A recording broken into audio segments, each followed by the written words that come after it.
Stop the land grab. Stop the land grab. A's stadium proposal spent this Labor Day protesting outside the San Francisco home of the team's owner, held a rally in front of John Fisher's home in Pacific Heights. They say an A's ballpark at Howard Terminal in the Port of Oakland could destroy tens of thousands of union jobs at the port. If you want to build a stadium, build it in Pacific Heights. Don't build it in the working Port of Oakland. Build it in up, right here, on his property.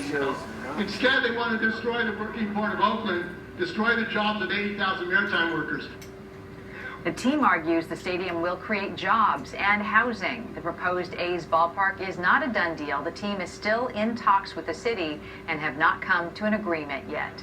Which side are you on? Which side are you on? Everybody now, which side are you on? Which side are you on? Which side are you on? Which side are you on?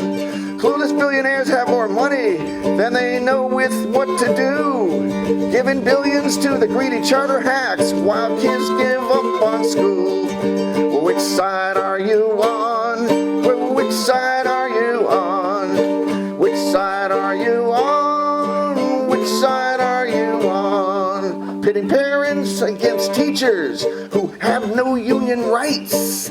The world sees through this market scam, and that's why we're gonna fight. Let's call for teacher training and broadcast charter's mistake. Let the whole world see what's going on. Our students' futures are at stake. Which side are you on? Which side are you on?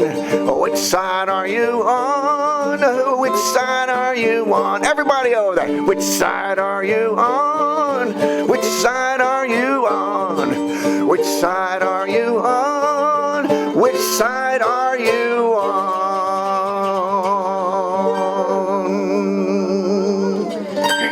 Good afternoon, everybody. Yes, I am an Oakland resident for 69 years, and I'm seeing my city this waste away. And I used to work at the Coliseum for 15 years. I loved it. I never saw any problems with it. I never heard no ball players say anything. Matter of fact, last year the ball players say, hey, we want to build right while we're playing ball, we want to hear the sledgehammers behind us, like the Seattle Seahawks did. Okay, there's nothing wrong with that. But Mr. Fisher here, he's a real estate developer. So what he's doing, basically, you guys, is pimping the A's. That means he's using the A's because he knows everybody would panic if they say we're going to lose a team like we did the Raiders and the basketball players. That's something else. That was yesterday. Okay, now we're going on today. What is that going to do for us? That's public land for public use. We're not getting nothing out of it. I was on the community benefits agreement. Whenever you have public land, you have to get the community involved. Okay, now just think about it. First, they wanted to go over to Laney College. Yeah. Think about it. Let's do the timeline. Okay, timeline is Laney College. Within 30 days, those people, the residents, the shareholders, everybody said no. Within 30 days, they were gone. Then they went over to Fremont.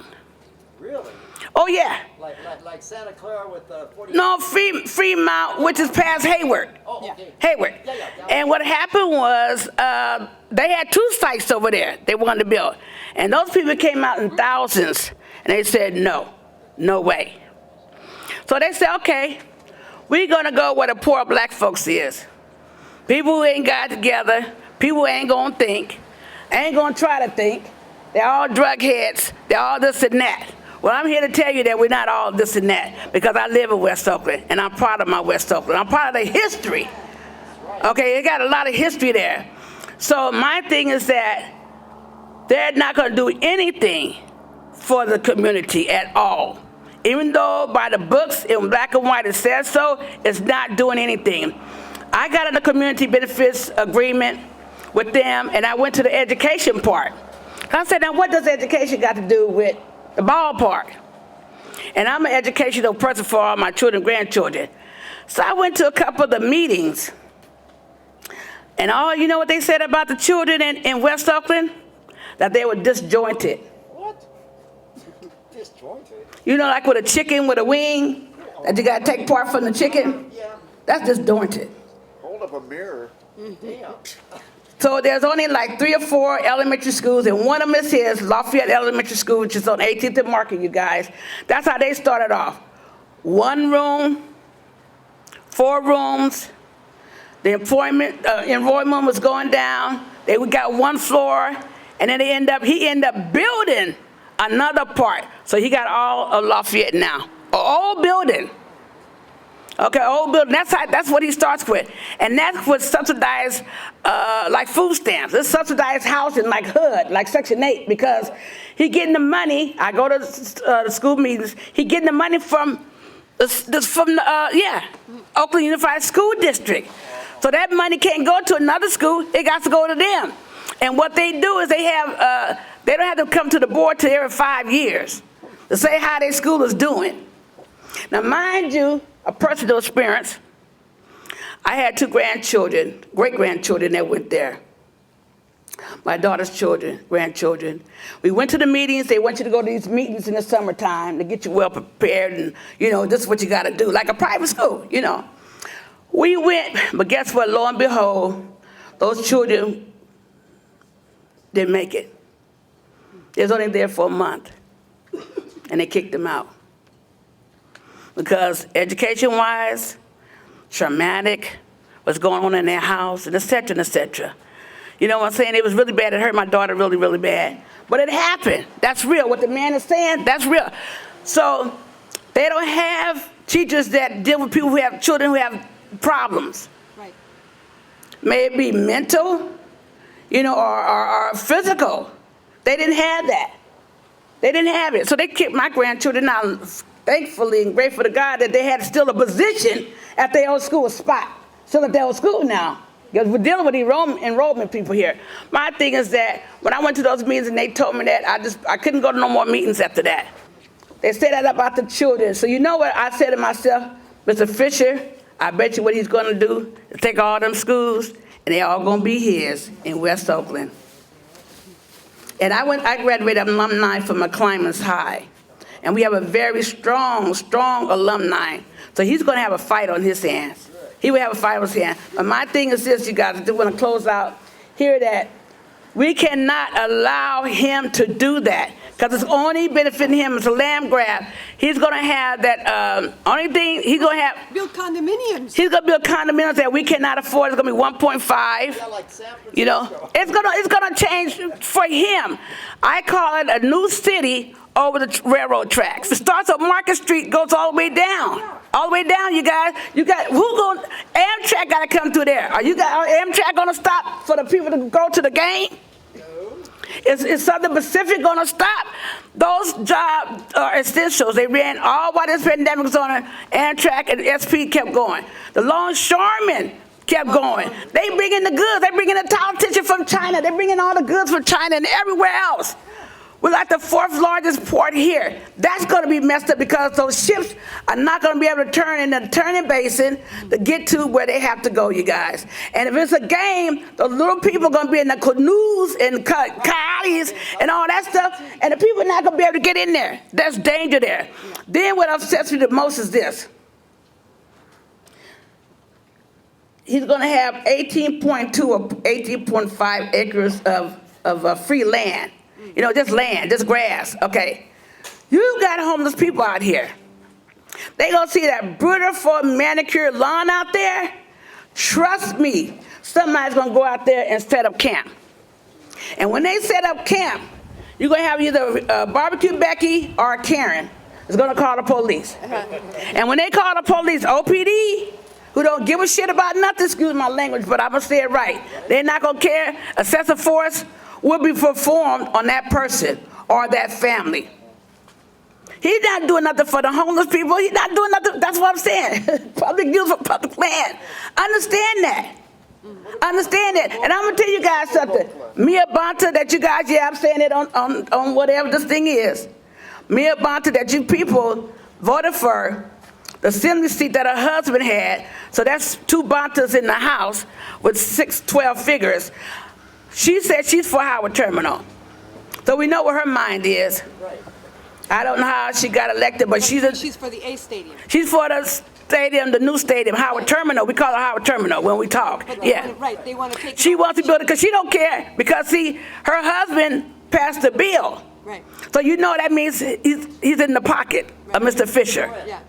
He's in the pocket. He's probably going to have a private boat or whatever. But my thing is, you guys, we cannot allow this to happen. We cannot. You know, if he was to go to Las Vegas when his contract is up, bye, Felicia. You know what I'm saying? He's not doing anything for us. Please understand that. It's not for us at all. Thank you very much. Labor Day 2021. Solidarity with workers here and around the world. That's what we're here today for on Labor Day 2021 in San Francisco. Why are we having a Labor Day here in Pacific Heights? That's the question. Why are we having a Labor Day in Pacific Heights in front of the mansion, the multi-million-dollar mansion of John Fisher, who is owner of the A's and is owner of the Gap Corporation? And the reason is that on Labor Day in the United States, we have to remember why are conditions shit for working people. Why are people suffering? Why are there thousands of people homeless? Why do children have to fight to get masks in the schools? Right today in San Francisco, there's not even a mask protocol. There's not even a mask protocol for getting masks to all the children, and also testing, which is critical.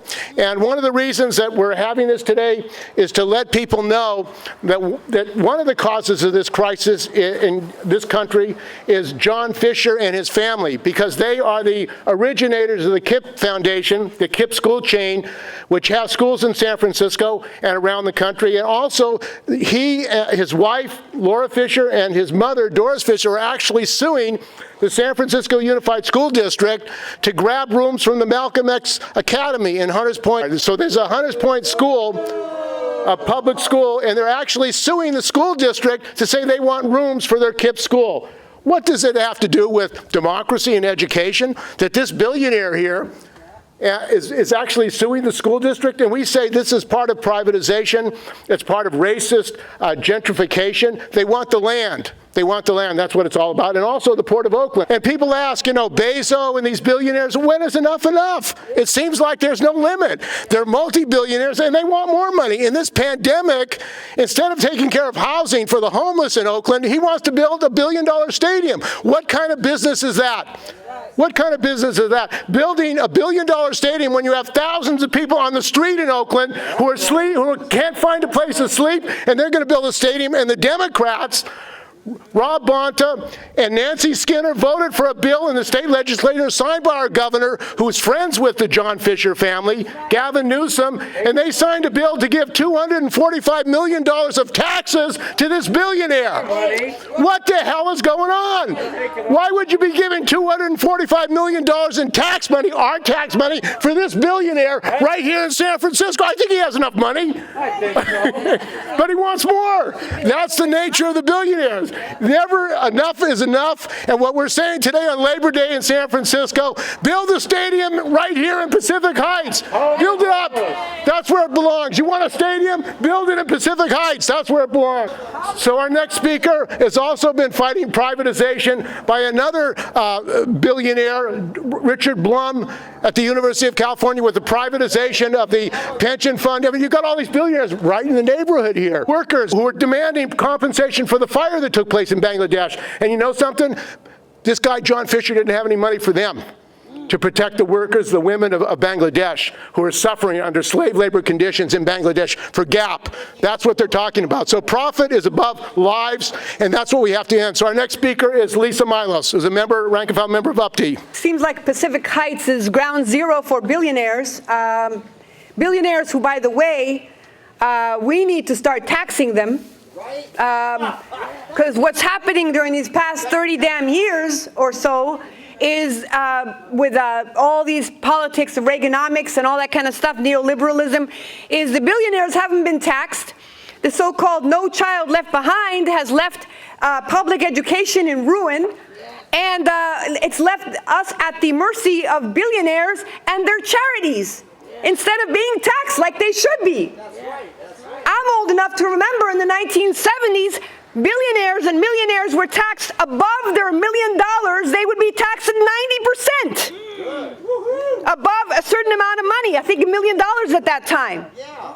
So why can't we do that now? Now they're taxed at less than 35%, and they end up getting write-offs by people like what Steve was mentioning, by our own governments. They get write-offs and shit. Okay, they pay zero in taxes.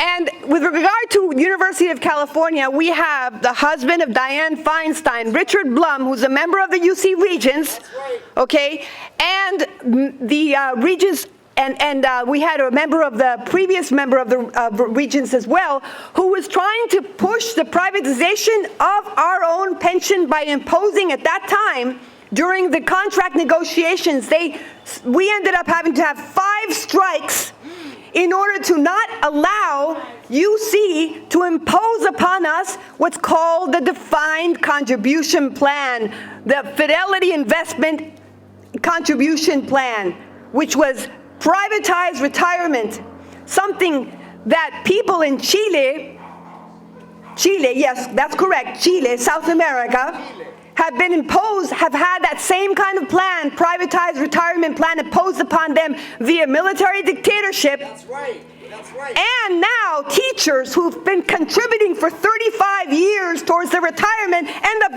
getting less than minimum wage in Chile, less than $400 a month. They live in poverty. They have to choose between their money to be able to pay their rent or medicine or food in Chile. That's the result of neoliberalism in Chile, and that's what they're trying to impose upon workers today in the United States as well. Chile was a test tube of neoliberalism, and we are also dealing with a lot of those pension fund companies, a lot of these privatized retirement companies are actually American companies, okay? So our taxes is going on top of it. The Johnson family, which is another billionaire family, used our money from our pensions to campaign against the 2016 referendum that was to support renters, and it was to support renters and protections for renters, which was the rent control, which was for rent control. And that was Measure C, I believe. And they spent $60 million of our money, workers' money, to oppose a referendum that was in favor of workers. So we need to really put our efforts into fighting all these billionaires, demanding that they pay their damn taxes, and not allowing these big billionaires to continue to ruin our lives and our communities' lives. I stand with the ILWU Local 10, who's fighting against the Fisher family, and who's fighting against the construction against the A's Stadium, because it's going to destroy jobs of the International Longshoremen and Warehouse Union, Local 10, who have been nothing but in solidarity with workers here in the United States as well as around the world. And the community. The International Longshoremen and Warehouse Union has a history of support for worker struggles. They supported by not unloading ships during the Pinochet regime.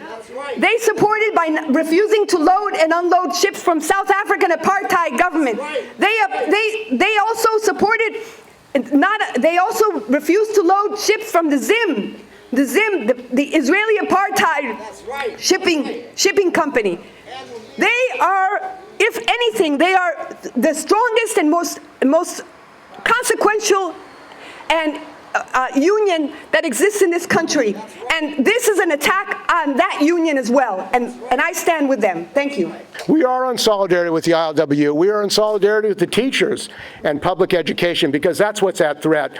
And one of the important things that's going on in San Francisco, and people don't know about it, is that San Francisco City College is being liquidated. It's being dismembered. In fact, in the middle of this pandemic, at San Francisco City College. The administration, with the support of the Board of Trustees, said they wanted to cut back and shut down the nurses program. Can you imagine that in the middle of a pandemic, talking about shutting down a nurse program? So nurses, which there's a desperate need for.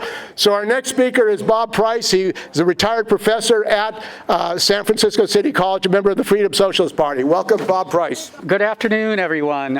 It's good to be here in solidarity with everyone who's fighting against the privatization, both of public land to make stadiums, as we've been hearing about, and about the privatization of education. As Steve said, I've been at City College. Well, I retired last spring. I was teaching there for about 35 years. And over the years, we had many attacks, but in the last 10 years, they've become especially strong. About 9 years ago, the accrediting agency, the ACCJC, I can't think of the acronym at the moment. Yeah, That's no, the you did acronym. it right. ACCJC. Yeah, well, yeah, the acronym is ACCJC. I was going to try to say what it stands for, but Accredited colleges. yeah, the Accrediting Commission for Community and Junior Colleges. Yeah, That's right. got it. So they, under the influence of people like, you know, the kind of people that the Fishers support, the Bill and Melinda Gates Foundation, these kind of billionaires that are trying to corporatize education, to take away the public education that people can get at community colleges that has been very low cost and even free in the past. They're trying to cut down the community college system. So City College is what we see here. City College is one of the biggest community colleges in the state. And if they can take down City College, they know that all the others will fall like dominoes. So it's very important to fight to preserve City College as a educational resource for the working class people, the people of color, all the people in communities that have not had the opportunity for education that people like the Fisher family have. So we really need to keep that fight going. And that, as I said, that fight is beyond City College. It goes to the other community colleges. There's something called the Campaign for College Opportunity that is backed up by these people like the Fishers, like Bill and Melinda Gates, like the Koch brothers and ALEC, the American Legislative Exchange Council. And they've been putting out an agenda to cut back courses in community college. They would like to see all online colleges. In fact, you know, in the last several years, we had governors who put in, governing boards of the community college system that have put in a fully online college. That's an attempt to take teachers and make them redundant so that they don't need to hire teachers anymore. It's an attempt to bust the faculty unions. And, you know, a lot of us have been fighting that, and, you know, this is part of this struggle. So I encourage everyone to not only support the people of West Oakland and the longshoremen and longshore workers as they fight for the stadium not to be located in the Howard Terminal, but also to support the teachers in all the schools, and also remember to fight for the community colleges, whether you're in San Francisco with City College or in another city where there are colleges. This is all part of this campaign to privatize all the things that the public had and give more profits to the people like the Fishers and the others who we've been talking about here, and it needs to stop. And as Lisa said earlier, we need to be taxing these folks the way we did back in the 70s, and even more. I mean, their profits are made off of our work, and we need to make sure that money comes back to the community where it's needed for education, parks, all the other services, healthcare that we all deserve. Thank you very much. Thank you, Bob. And, you know, we're here today right in the middle of a pandemic. You know, people are dying. In fact, the healthcare workers are being burned out, and there's a serious issue and danger of a collapse of our healthcare system in California and nationally. There are not enough healthcare workers. And what we're saying is this is an emergency situation, but the priority of this government in California with Gavin Newsom, who John Fisher is supporting and helped make governor is not to protect the workers of California. And one of the issues is what happened to Cal OSHA, which is supposed to protect the 18 million workers of California. What is it doing? Where is Cal OSHA? And when you think about that, this is a government agency that we support with our tax dollars and is supposed to be to protecting workers on the job, and it's not doing its job, and they have less inspectors, safety inspectors today than they do before the pandemic. What does that tell you about Gavin Newsom and John Fisher, who supports Gavin Newsom? Our next speaker is Charles Rockless. He's a member of the United Front Committee for a Labor Party in the Communist Workers Group, and he's a retiring Cal OSHA safety engineer, industrial hygienist. Welcome, Charles. Good afternoon, comrades, sisters, brothers, siblings, friends. Isn't this a beautiful neighborhood? This is so beautiful.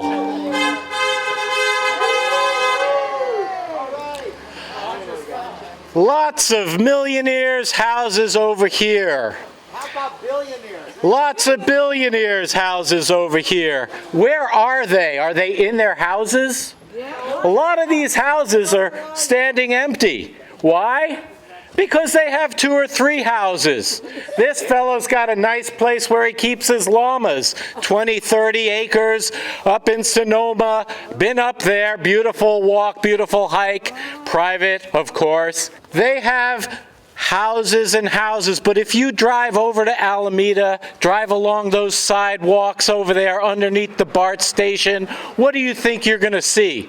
You're going to see homeless, sad, sad conditions. People who've ragtagged their lives together with blue tarps, with pieces of plywood. Where are they going to the bathroom? Who cares about them? Nobody seems to care about them. And all you've got to do is take a little walk in Oakland, downtown in San Francisco. A lot of them were driven out of San Francisco over there. And then they're going to be driven out of there down to some other neighborhood. Lots of empty houses up here. I bet we could house a whole lot of homeless in these empty bedrooms, nicely made up with maids keeping them nice and clean. And that has happened in other countries before, and that's what we're here to talk about, is that we have no faith in the Democratic Party, the Republican Party, or the Green Party, any capitalist party, to home the homeless, to end the crisis of capitalism, to end the crisis of COVID, because they have one thing in mind, and that's making a profit. That's what this fellow is all about. That's what Newsom is all about. And if we end up with elders instead of Newsom, that's what elders is all about. They're all about making profit for the capitalist class and the billionaires. And that's why I'm supporting the United Front Committee for a Labor Party, and we're fighting for a workers' party that fights for a workers' government. And we need a workers' government because a workers' government would know how to resolve the housing crisis, the education crisis, the health care crisis, the environmental crisis that's going to put this planet to death. Well, the planet won't die, but a lot of the humans will die. A lot of the species will die. We call it the Capitalocene. It's not the Anthropocene, it's the Capitalocene. It's not people that killed the environment, it's capitalism that's killed the environment. And we can still end capitalism and save the environment. So I was introduced as a retiring, and I've been talking about retiring for a while, Cal OSHA inspector. And I can never speak on behalf of Cal OSHA except for when I'm on the clock for them, which is apparently 24/7. But I'm on vacation, and it's Labor Day, so I'm speaking on behalf of workers and labor that need our own party. We need our own program to fight for jobs for all. And if we fight for jobs for all, how do we do that? We argue for 30 hours work for 40 hours pay, maybe even 25 hours work for 40 hours pay. We argue for livable wages. We don't want these minimum wages or even double your minimum wage and call it 15. Tell us to fight for 15 for 15 years and not even account for the fact that there's inflation every year, and that 15 that we are fighting for in 2012 probably has to be $20, $25 now. But you can't even get by on $20, $25 an hour in San Francisco. The brother just reminded us about the gig industry and contract workers and how they've taken apart the labor movement by turning people into gig workers and into contract workers. So we say organize the unorganized. We say that all gig workers should be unionized workers and that their employers have to be paying all their wages and doing the deductions and making sure that they have Social Security. That's what we're here to fight for. Tax the billionaires for that money that we need to do that. The brother just told us that he feels we should tax the billionaires to do that. We feel that we need to nationalize the commanding heights of industry and run them under workers' control. That's how we're going to turn the situation around. So when the sister was telling us that they can expect homeless people on the Howard Terminal grassy knoll that Fisher has planned, yes, we're calling to occupy that area. We're calling for mass action by the working class, for strike action, and for the building of housing for working people and poor people, not billionaires' condos down by the bay. That's not how you turn around the situation. Lots of empty bedrooms up here. So just a little bit about the COVID crisis and the pretend friends of labor who are never to be seen when labor needs them. They show up at Labor Day picnics and eat the workers' beans, and then they go back to their offices and their corporate headquarters and they say, how are we going to pick the workers to death? How are we going to drive down their wages? How are we going to close up shop in the United States and open up a factory in Bangladesh where we can pull off the same game that they did against the triangle workers in New York City when our great-grandparents who were sewing for the capitalists back then. And now we shout out to our sisters and brothers in Vietnam, in Bangladesh, in China, who are in the same sweatshop conditions. And we stand in solidarity with them and we fight on their behalf against the billionaires here, against the Ralph Laurens and the Fishers and all of them who offshore jobs and drive down wages and keep these people super exploited across the world. That's right. That's right. I'm hearing so much from the community here. Leeches, that's the word. Parasites. That's the nature of capitalism. It is a parasitic system, as is imperialism. So we're fighting for a workers' party, for a workers' government, for a transitional program. We're fighting for labor to stand up and break from the Democrats to form its own workers' party. That's how we're going to end the domination of Big Pharma, who refuses to reassess the vaccines, to consolidate the different vaccines, to bring the scientists together and say, okay, we came up with 6 or 7 vaccines. There's problems with some of them. We understand that. That's how science works. But you've got your intellectual property rights that keep them all separate. You all want to make your little profit. But you're doing that, and you're not taking care of the pandemic. You're not taking care of the people in the global south. Where are the vaccines in the global south when you're talking about a 3rd booster shot for us up here? Where are the vaccines in Africa? Where are the vaccines in India? As this develops, we're going to get more and more variants. The Delta variant kicked everyone's butt. The unvaccinated turned around, and now they're sharing that with all of us. Thank you very much. And we can't blame it on the uneducated. We can't blame it on those who do their research by watching conspiracy theory on YouTube. That's because we don't educate them, because we've closed down education, because we politicize education. We need to run education under workers' control. We need our scientists to be liberated from the control of the big corporations and run science in the interests of the people. That's what a workers' government would do, and that's what we're here fighting for. That's why we need a workers' party. We need a workers' international, because as workers, we know we have no countries. That's why we shout out to our sisters and brothers in Bangladesh, in Vietnam, in Africa, in Zimbabwe, in Namibia, because we know that we are one class. We are the working class, and we are the only productive class in society. The capitalists say they're the ones that produce. They don't produce. They hoard the capital, and then they determine how and when to spend it. And if it's not profitable, they will speculate. So now, if you had a little 401k with a couple of tens or $20,000 in it, maybe it's doubled because it's in the stock market, but that's fictitious. That's a balloon. That's a balloon made by the capitalists, and it can collapse any minute, and they don't care if it happens to you. But if you got 20, 40, 60, 80 million or billion in the stock market, no sweat if it collapses. No problem. We'll just send somebody to the Fed and straighten that out.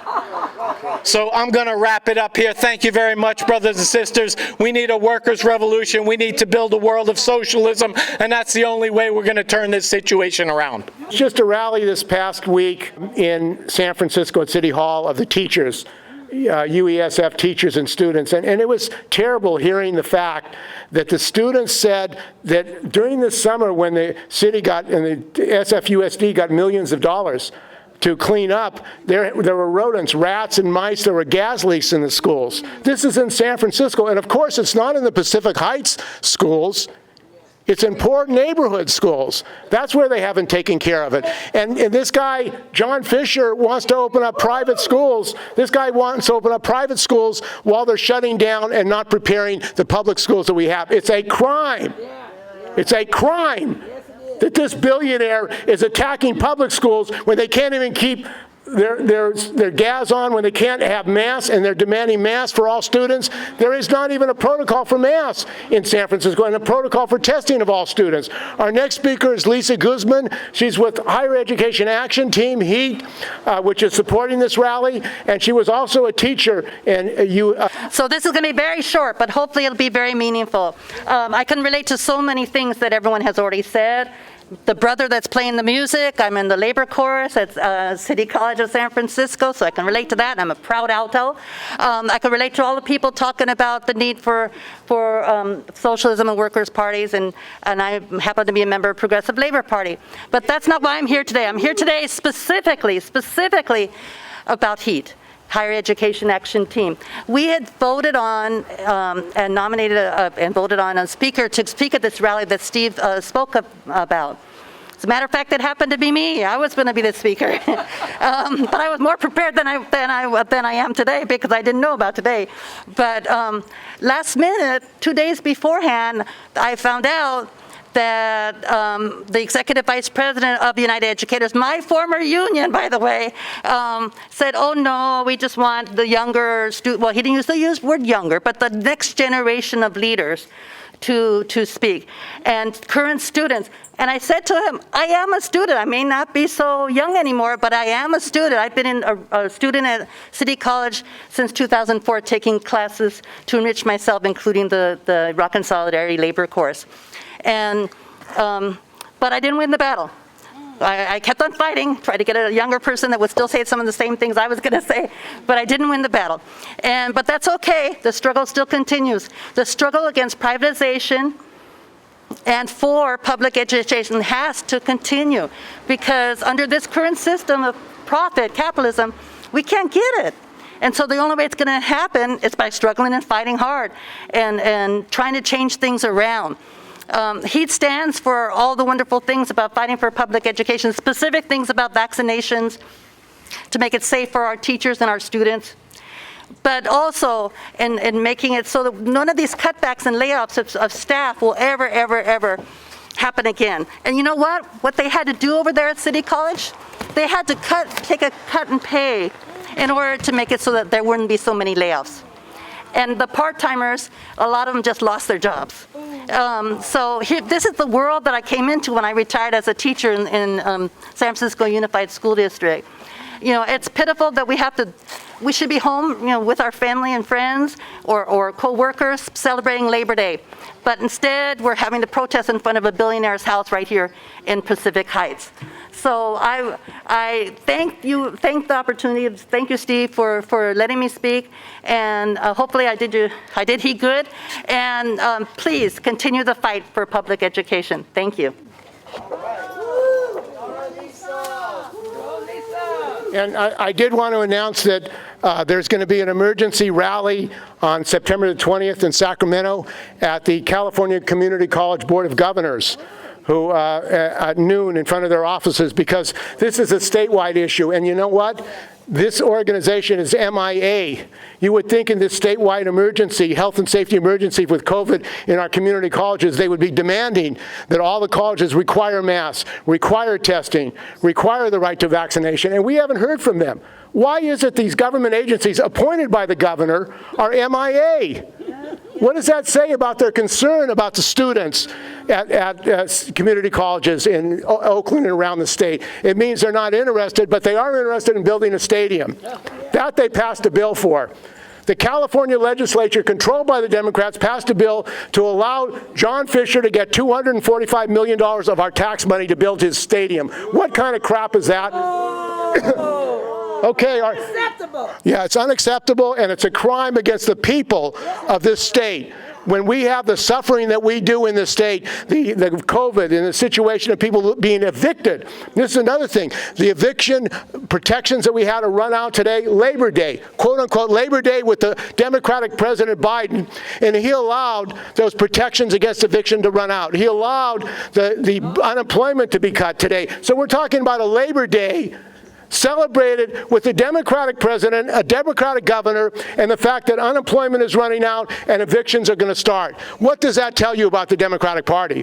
What does that tell you about the Democratic Party? That shows the need for a Labor Party, for working people to have their own political party. Our music, and on Labor Day, we're having some labor music, which is what we need in this country. Thank you, Pat. And unfortunately, John Fisher and his cronies not only want to privatize the Port of Oakland, he and his supporters are also privatizing Golden Gate Park in San Francisco. Have you noticed you got to pay to go here and pay to go there? I just wanted to say that this is part of a pattern, so you can't ignore there's 1,000 patterns, 1,000 things going on. For example, the 43 bus no longer goes to the Presidio.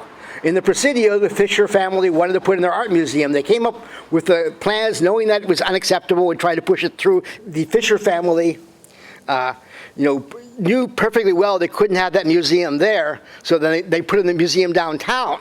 The museum downtown, SF MoMA, now costs $25 to get in, but you can see the mural that was removed from City College and put there. And we don't know if it's actually coming back because the City College has to build something for the building that's going to have an entertainment complex, which may never get built. So Muni is trying to cut back the service, and they do it in a very bogus sort of way. Similarly, over here, when you get to the park, then you find all of a sudden it's commercialized. They want to put in a new entrance to Golden Gate Park, costing millions of dollars. At 9th and Irving, they've already put in a new fence at the Arboretum, and the Arboretum now costs as much as $12 on Saturday because of the surge pricing they put in that they may have repealed, but they did all these so-called progressives voted for that. When the Tea Garden, the same thing. If you're a member of the Botanical Garden Society, you get in free to the Tea Garden. We have to pay. The whole city is a playground for the wealthy, and it's a theme park for techies and tourists, and they don't like real tourists. They don't want people actually interested in San Francisco. They want people they could take around on these double-decker buses with advertising and show them things. If you go out to the beach, a lot of people fought against this outdoor stadium they were putting in where these rather modest soccer fields were for various reasons, and with a huge amount of lighting. All of that went in despite opposition from people, but that was the Fishers Fields Foundation. So, and then when we go over to over to the Conservatory of Flowers, that place was free to get into, and then there was a storm. The windows went out. Parks Alliance says, "We'll fix the windows, but you have to give us rights to charge." So they hire non-union labor, as with the Arboretum, to collect fees on working people so they can go in that Conservatory of Flowers, that people are making money by a useless light show that interferes with the with birds and other nature, as does the Ferris wheel, which was also what Leonard Breed called the war on fun. The people were opposing that didn't think it was great to have a theme park in Golden Gate Park. A structure costs $18 to ride for 6 minutes, or $50 per person, 3 people minimum, for the 20-minute deluxe capsule you can go up in.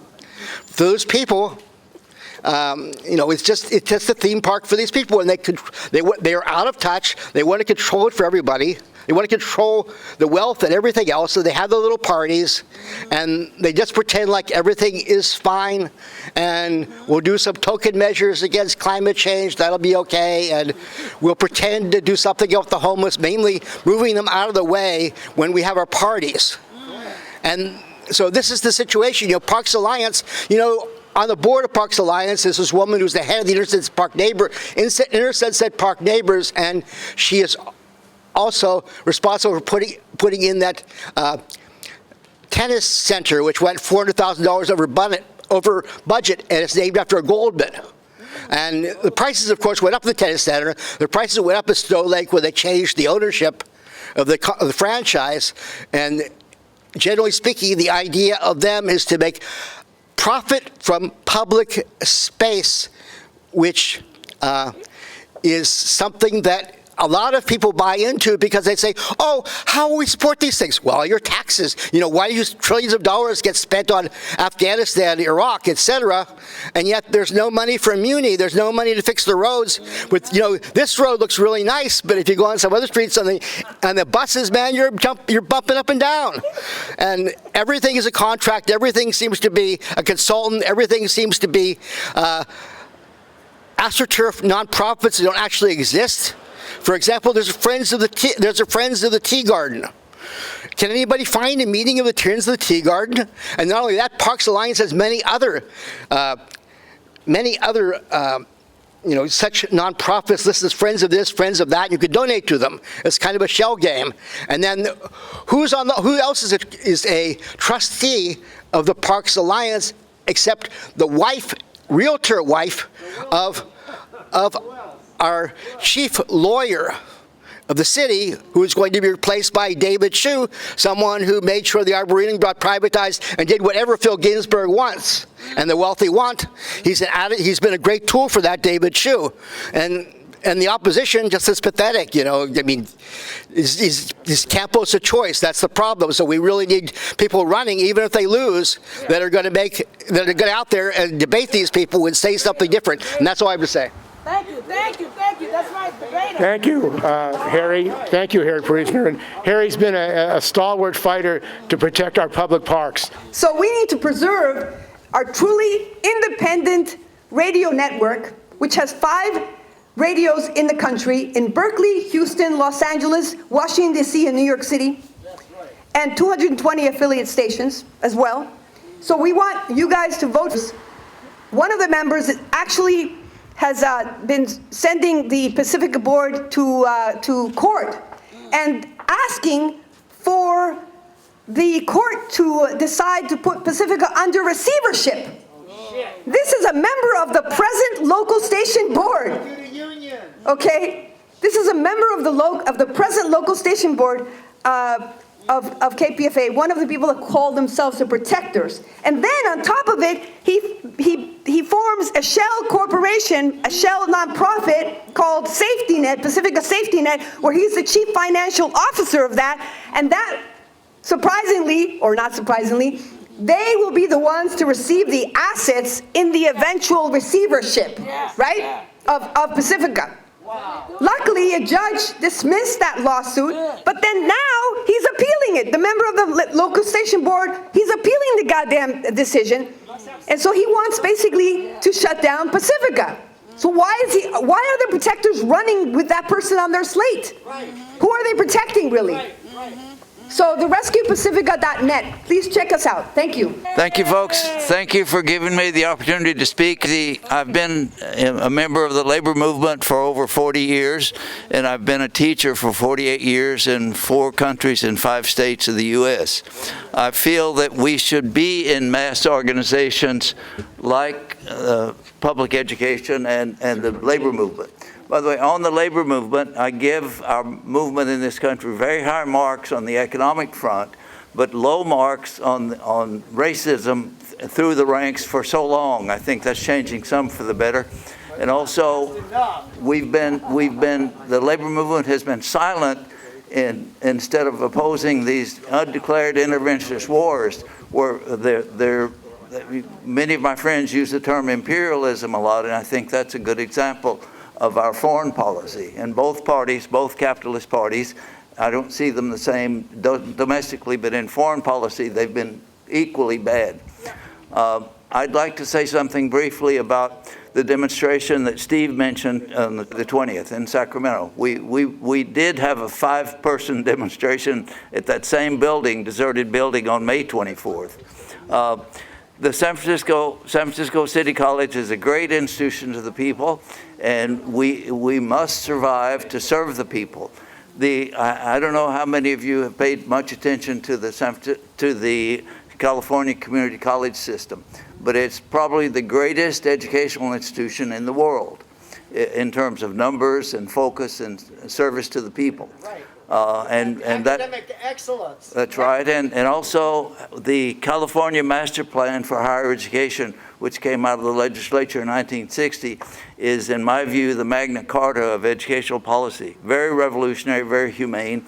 And however, unfortunately, the current chancellor of the community college district, in my view, is like his predecessor. He has a mediocre mind, and he's a careerist bureaucrat, and he certainly is not interested in serving the people. So we must get him fired and get that great institution should be a model for the world, and we hope to make it that way soon. Thank you. Enough is enough. Enough is enough. Build the stadium in Pacific Heights.